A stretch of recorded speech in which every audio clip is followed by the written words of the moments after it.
Les textes liturgiques du jeudi 15 février 2024. Première lecture. Voix. Aujourd'hui je vous propose la bénédiction ou la malédiction, Deutéronome 30, 15-20. Lecture du livre du Deutéronome. Moïse disait au peuple, « Vois, je mets aujourd'hui devant toi ou bien la vie et le bonheur, ou bien la mort et le malheur. Ce que je te commande aujourd'hui, c'est d'aimer le Seigneur ton Dieu, de marcher dans ses chemins, de garder ses commandements, ses décrets et ses ordonnances. Alors, tu vivras et te multiplieras, le Seigneur ton Dieu te bénira dans le pays dont tu vas prendre possession. Mais si tu détournes ton cœur, si tu n'obéis pas, si tu te laisses entraîner à te prosterner devant d'autres dieux que c'est à les servir, je vous le déclare aujourd'hui, certainement vous périrez. Vous ne vivrez pas de longs jours sur la terre dont vous allez prendre possession quand vous aurez passé le Jourdain. Je prends aujourd'hui à témoin contre vous le ciel et la terre, je mets devant toi la vie ou la mort, la bénédiction ou la malédiction. Choisis donc la vie, pour que vous viviez, toi et ta descendance, en aimant le Seigneur ton Dieu, en écoutant sa voix, en vous attachant à lui. C'est là que se trouve ta vie, une longue vie sur la terre que le Seigneur a juré de donner à tes pères, Abraham, Isaac et Jacob. Parole du Seigneur.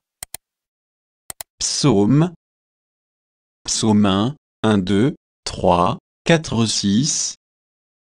Heureux est l'homme qui n'entre pas au conseil des méchants, qui ne suit pas le chemin des pécheurs, ne siège pas avec ceux qui ricanent, mais se plaît dans la loi du Seigneur et murmure sa loi jour et nuit.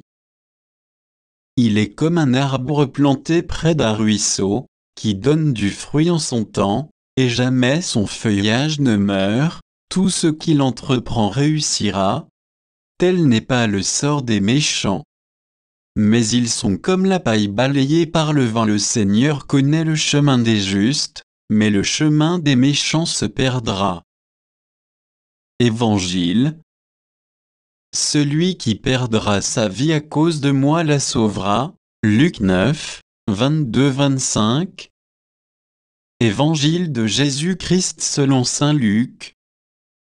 En ce temps-là, Jésus disait à ses disciples, « Il faut que le Fils de l'homme souffre beaucoup, qu'il soit rejeté par les anciens, les grands prêtres et les scribes, qu'il soit tué, et que, le troisième jour, il ressuscite. » Il leur disait à tous, « Celui qui veut marcher à ma suite, qu'il renonce à lui-même, qu'il prenne sa croix chaque jour et qu'il me suive.